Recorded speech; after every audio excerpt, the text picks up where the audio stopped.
On the dashboard, you can set up your core inputs or drivers and see the core financials and core charts related to the model. So let's start the model setup from the launch date. For example, your business will launch in May 20. Also, you can see that each yellow cell has this notification window with explanation of what you're supposed to input in this cell. So it will help you to understand and navigate across the model easily. So the next step is to set up your marketing budget and visitors assumptions. You have two options in the model, which is online marketing and offline marketing. If you don't need, for example, offline marketing, you can just clean these cells and you will have only online marketing in your model. If you need both, just adjust these assumptions as needed and it will drive your model. So let me show you how it works. For example, for online marketing, you can put annual marketing budget, for example, $100,000, and each next year it will be additional $20,000. The next step is to set up the cost per visit. It can be $1, 1.2, 1.4, 1.6 and 1.8 by years. The same idea for offline marketing, and as a result you can see the total visitors which you have by years. And the next step is to convert these visitors to new customers across the conversion rates across your sales funnel. So first of all, you have conversion rates from visitors to sales opportunities. Let's pretend this is 50%, for example. It can be changed by years as well. 52, 54, 56, 58. So 67,000 of visitors will be converted to 33.9 thousands of sales opportunities in 2020. The next step is to convert your sales opportunities to engaged opportunities. Let's pretend this is 20% and it can be equal across all the years. So 20% from 32.9 thousands of sales opportunities, this is 6.8 roughly engaged opportunities. And you can see this is also changeable by years. The next step is to convert your engaged opportunities to new customers. This is the final step of your sales funnel within the model. So you can put 10%, for example, 11, 12, 13 and 14.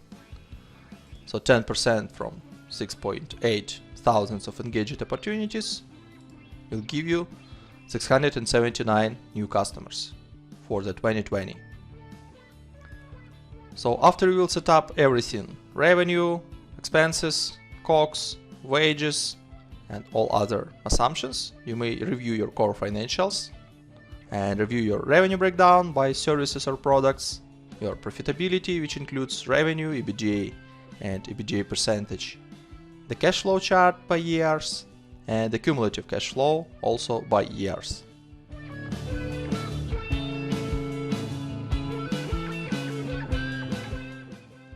On the financial charts tab, you may see your main financial KPIs on the two sets of charts, which is the breakdown of 2 years by months and the breakdown of 5 years by months.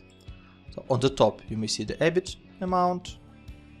The next set of charts will show you the revenue breakdown by products. The next, operating cash flow broken down by cash inflow and cash outflow. The next set of charts will show you the cash balance by months for the 2 years and for the 5 years. And on the last set of charts, you will see the EBITDA as a yellow line and the breakdown of this EBITDA, which includes the revenue, COGS, and OPEX.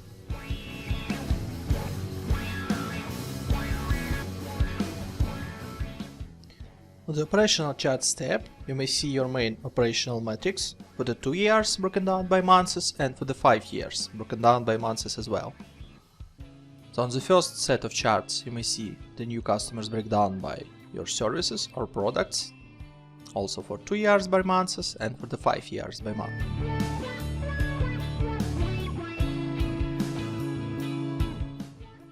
On the income statement tab, you may see your main components of your profit and loss, which is total revenue, total cost of goods sold, gross margin, total variable expenses, total admin salaries and wages, total fixed expenses, EBITDA, depreciation and amortization, EBIT, interest expense, net profit before tax, your corporate tax, and as a result, net profit after tax.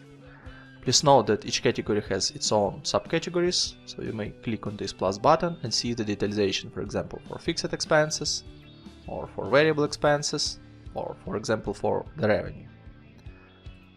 On the cash flow statement, you may see your cash flow broken down by cash flow from operating activities, cash flow from investing activities, and cash flow from financing activities. The same information you may see on the cash flow statement in indirect method, operating, investing, and financing activities, but in more collapsed form. Just easier to see the information here. And the balance sheet will show you the breakdown of your current assets, non-current assets, current liabilities, non-current liabilities, and equity by its subcategories. The summary of three statements you may find on the Financial Statement Summary tab. On the top you have income statement broken down by 5 years, and the selected year, which you can change here, broken down by months. Below you may see the same information on the chart form. The next set of tables and charts will show you the balance sheet, main KPIs broken down by 5 years and selected year by months. And the last part will show you the cash flow statement breakdown for the 5 years and for 12 months for the selected year, as well as charts with the same information.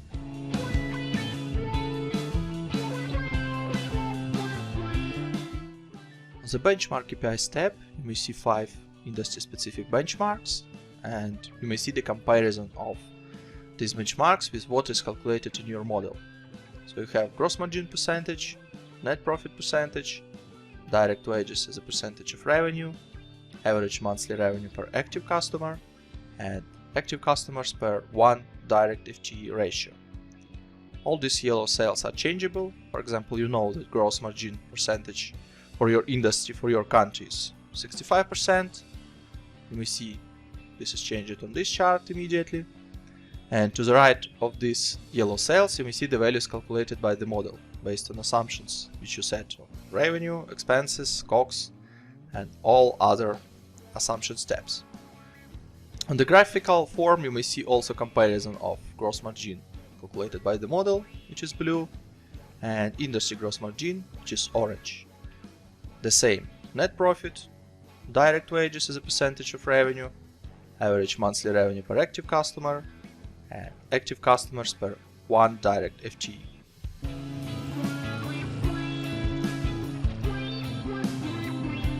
You may see the revenue summary for the main revenue streams, broken down by years, as an absolute values, and as a percentage breakdown. The same information is reported in here on the charts. Also, you are able to select specific year and to see the monthly run rate and revenue depth for these revenue streams. On the bottom of top revenue report, you may see the revenue bridge, and you may see the total revenue for the starting year and for the ending year, which you may play using these setups, and you may see the factors of growth of this revenue broken down by revenue streams.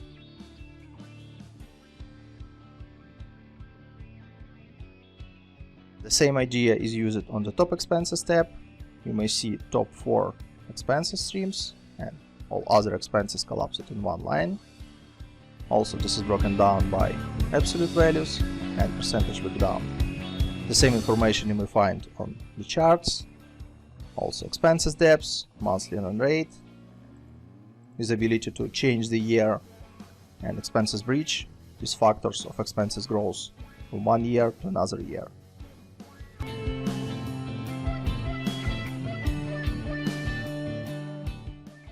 The color coding in the model is very simple. You may change any yellow cell in any yellow sheet within the model. This means that this yellow cell has some input, assumption or driver which impacts the calculation within the model. Blue sheets means that on these sheets there are some charts, reports, and other information which can be useful for reporting purposes. On the tabs without color, you have some extra calculations related to revenue, to debts, equity, inventory, and everything which is needed for the reporting. Additionally, you have Contents tab, which allow you to navigate across the model very simple. So you may click on any report and you can go back. It is broken down by reports, assumptions, statements, and setup. There is short explanation about what each tab does, but if you want to know more, you can go to How To and to see more detailed explanation of what each tab does and what inputs you may find on this sheet and what kind of outputs you may find on this sheet as well. Any header of this section is also clickable. So you may click on, for example, Book Assets, and you go directly to this tab.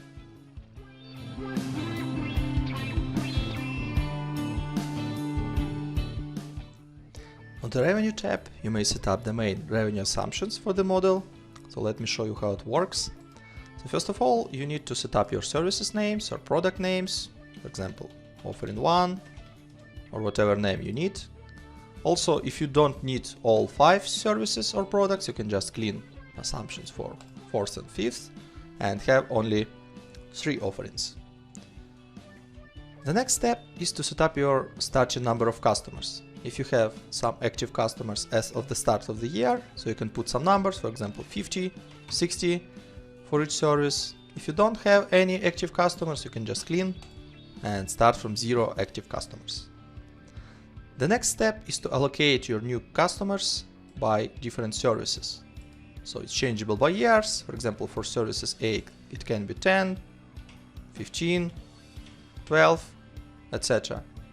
And you can adjust to have 100% on the total, some other service, for example, 25 and 20. So now you have 100% for all the years. The next set of assumptions is to set up your lifetime in months.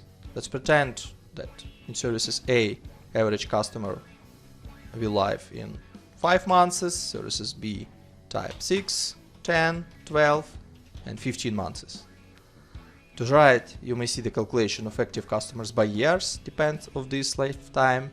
If you change something, for example 8, you may see the changes in calculations. This means that because of your new customers live more, you'll have more active customers. On the bottom you may see the total. And the next step is to set up the pricing. First of all, you should understand of how much in average billable hours per month per active customers each service will require. For example, in services A, average customer will have 100 billable hours per month, 110, 120, 130 and 140. And the final step is to set up the price.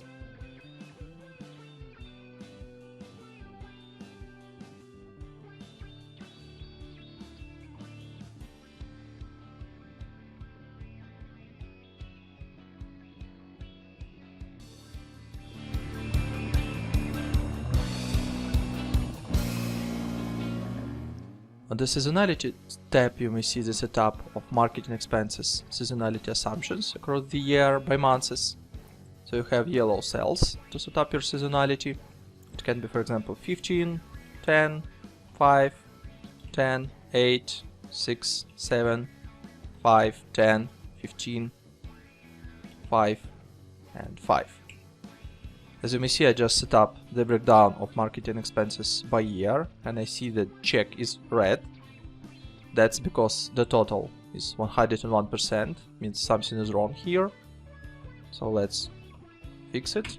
In October 14%. So now check is green and check is 100%, which means everything is good here. You may see also the chart below with the graphical explanation of how your marketing expenses are broken down by months. If you don't really need the seasonality for marketing expenses, you can just put 1 divided by 12, copy this across all the months, and you will see that your marketing expenses now is flat. So no changes across the months, just equal amounts each month.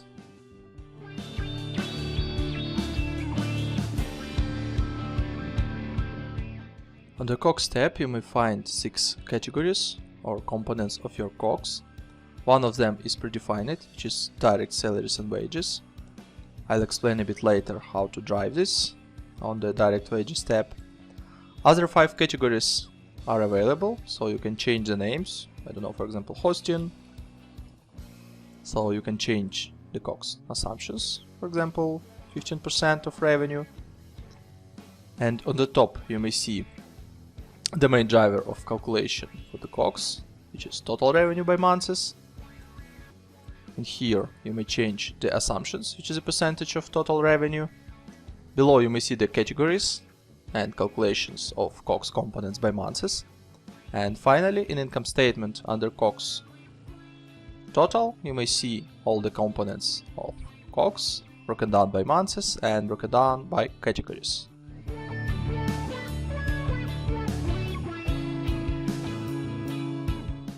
On the direct wages tab, you have 19 categories to set up your direct headcount. So let me show you how it works. First of all, you have 4 different subcategories, and let's go one by one. First subcategory has 5 placeholders, for example, account executive or SDR, and each one has its own basis and parameter. Parameter in this case, this is 1 FTE per X basis, and basis, this is new customers per month. Means that, for example, I will set 15 for account executives. Each 15 new customers within service A by month will require 1 additional FTE. The calculation of number of this headcount you may see here. This is by years. Also, you can set up the annual salary per FTE, for example, $25,000. The annual salary rise, for example, 5%, 4, 3, 2. Average monthly bonus per headcount, 10. And payroll tax rate, 12%. If you don't need them, you can just clean this or both. Below you may see the calculation of your annual salary depends on base annual salary and annual salary gross or raise. Below you may see the calculation of headcount by months for these categories, monthly base salaries by categories by months, monthly bonus, and payroll taxes also by categories and by months. The next section consists of different bases, which is active customers, for example, customer success. So it can be per each 20 active customers, you'll have 1 new FTE or headcount. The same annual salary growth if it's needed, monthly bonus, and tax rate. The third subcategory has a trigger, which is billable hours. Means that for each, for example, 160 hours, you need engineer,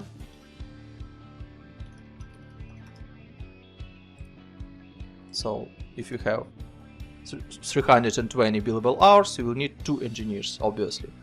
The same idea of annual salary, salary growth, monthly bonus, and payroll tax rate.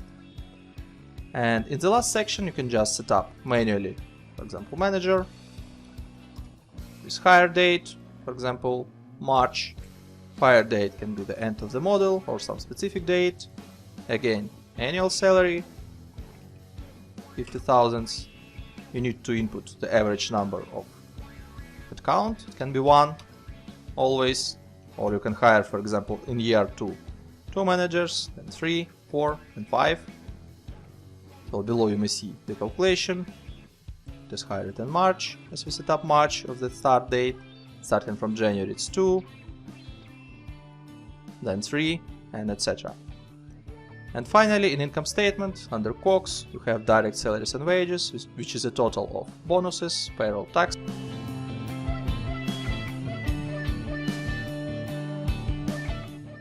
On the admin wages tab, you can set up to 19 categories for your admin staff. Let me show you how it works. For example, managers. This hire date starting, for example, from February 20 till the end of the model. You can adjust annual salary per 1 headcount. It can be, for example, $40,000. Then you should input number of admin employees.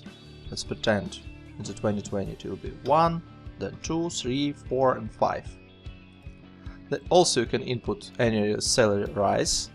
So, for example, 3% of annual salary first year, for next, 5 and 6. Also, here you have setup for the monthly bonus, for example, 5% per month, and the payroll tax rate, for example, 12. Below you may see the calculation of annual salary, depends on the annual salary for the base year and for the annual salary rise. Also here you can see the calculation of number of headcounts. It starts in February because we set up February start of hire. Here you can have monthly base salaries, monthly bonus calculation, and monthly base taxes, which is payroll taxes. And under income statement you have total admin salaries and wages section, where you may see the breakdown of all your headcounts categories and the breakdown the values by months.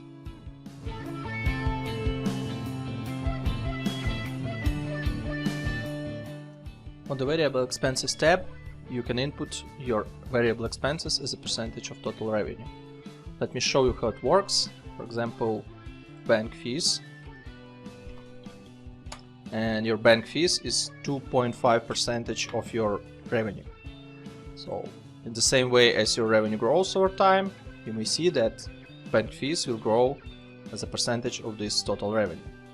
The same way you can input other variable expenses, like for example 5% direct labor, like 15% of total revenue.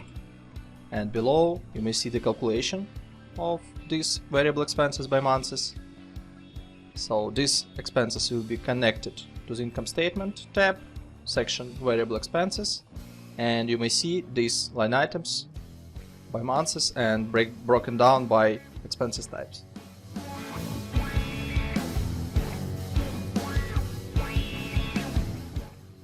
On the fixed expenses tab, you may input up to 15 line items for your fixed expenses. Let me show you how it works. For example, you have utilities. You will start pay starting from March 20 till the end of the model, which is December 24. You may see it here.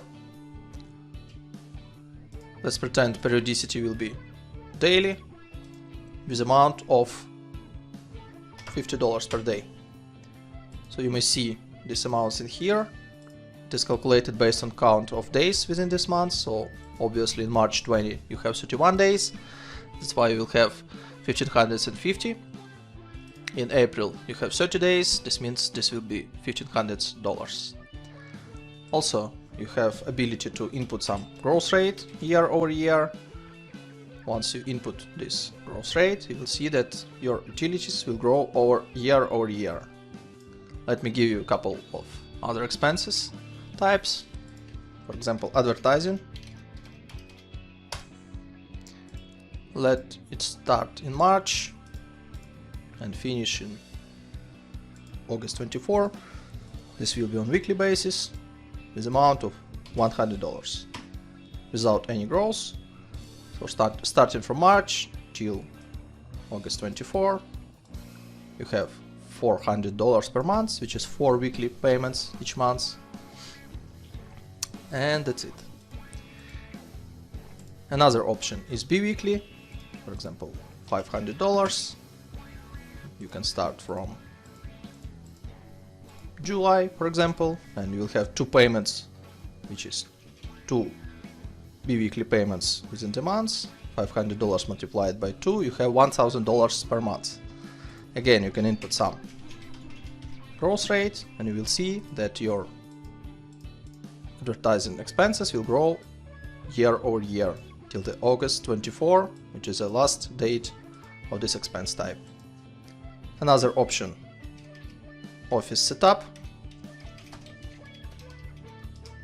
which can be one-time payment, which will happen in February 20 with amount of $5000. Obviously you should not input any growth rates because this is just one-time fee, and you may see that office setup will happen in February 20 with this amount. Another option, insurance let it be start from January 20 till the end of the model, and it can happen monthly with $1,000 per month, with 5% of growth first year, 3% of growth second year, 2% of growth third, and 1% year number 4. So you may see this calculation here. Starting from January 21, it will grow for 5%, which is $50. And starting from January 22, it will grow for 3%, which is additionally $32. Another option, quarterly.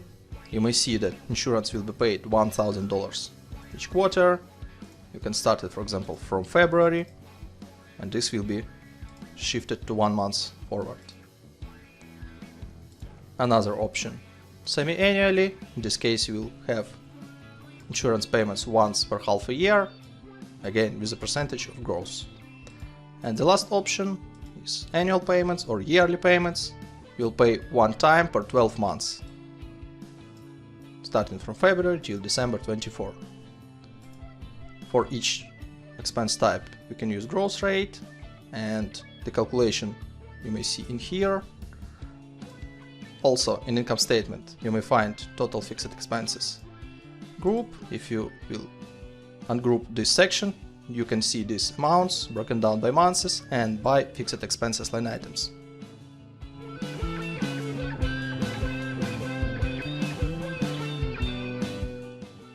On the CAPEX tab, you may input up to 20 development expenses categories.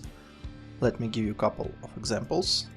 So, for example, office development with purchase date of February 20 with spending of $10,000. And you also can input payment delay. What does it mean? Let me set up 2 months, for example. It means that this amount will be accrued in February because of purchase date is February, but paid development expenses will be in April 20 for this office development.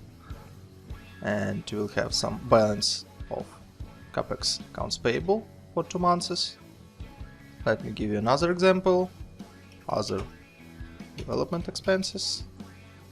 Let's say March 20, $5,000 with 0 payment delay. This means that this amount is accrued in March and paid in March as well. The total amount of development expenses you may find in Assets tab.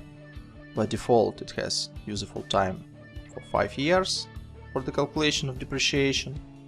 You may find calculation of depreciation for development expenses in here. Here you may also find capital expenditure and closing net book value. Additionally, you have up to 6 placeholders for other assets. For example, other assets with useful time of 10 years with cost of $25,000 and with launch date in April. You may find it in here. You can see capital expenditure. You may see book depreciation by months for these amounts, and you may see closing net book value. The total amount of depreciation you may find in income statement. On the cash flow, you may find cash flow from investing activities for these assets, and on the balance sheet you may find fixed assets amount under non-current assets and CAPEX prepayment and CAPEX payables as well.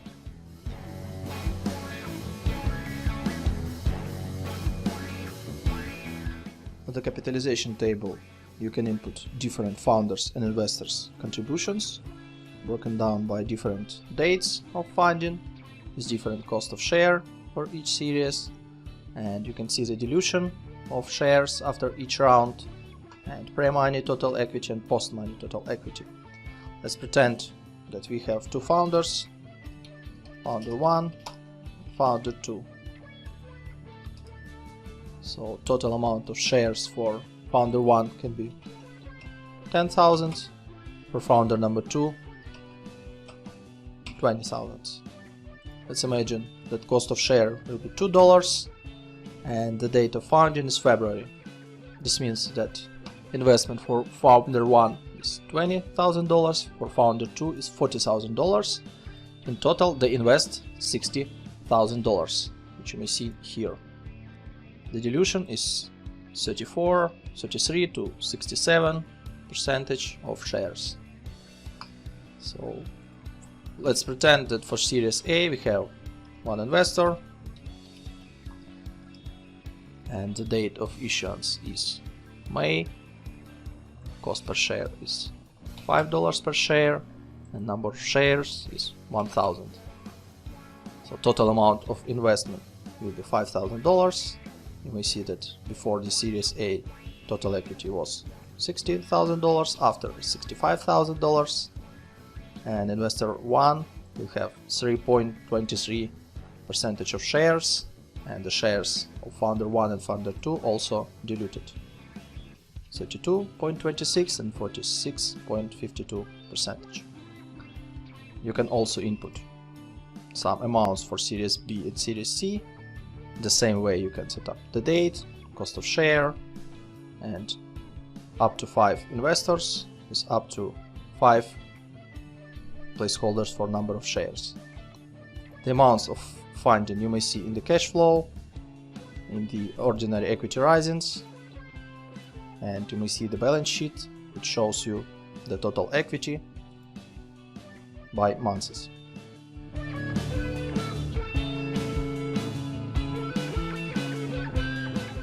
Also on the top of the dashboard you have debt assumptions. Let me show you how it works. So for each debt you are able to select the debt type. There are 2 debt types in the model, which is annuity and usual. Annuity means that each monthly payment, which consists your debt repayment plus interest expenses, will be equal each month. In case if you will select usual, your main debt repayments will be equal parts and interest will be just interest on the debt's closing balance. Let me give you an example how it works. So you may input an amount of the debt, the launch date, term will be 60 months, and interest can be 5%. You may also input the grant, which is just simple amount, which is paid in some specific months, and that's it. No repayments, no terms in terms of interest. So all the calculations of the debts you may see on the capital tab. Calculations for debt number 1, debt number 2, debt number 3, total debts with grants.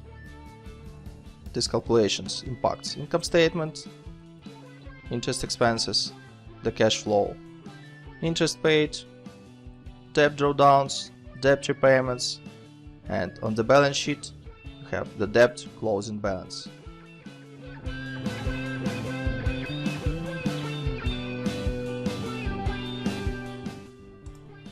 On the top of the dashboard you have currency, denomination, and taxes setup.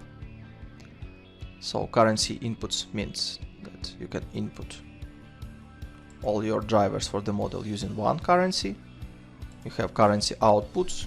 It can be the same as currency inputs and it can be different from currency inputs. So let me give an example. When you input in United States dollars, you have euro as an outputs, and for this case you can set up currency exchange rate. This is 1.2 for example.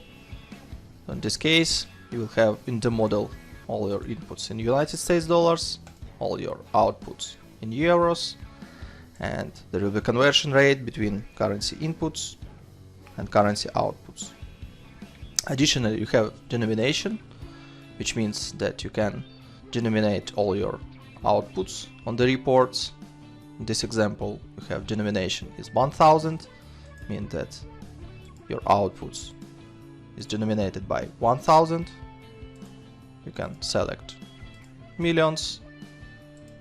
You may see that now it is in $1 million. You can set also billions or without any denomination.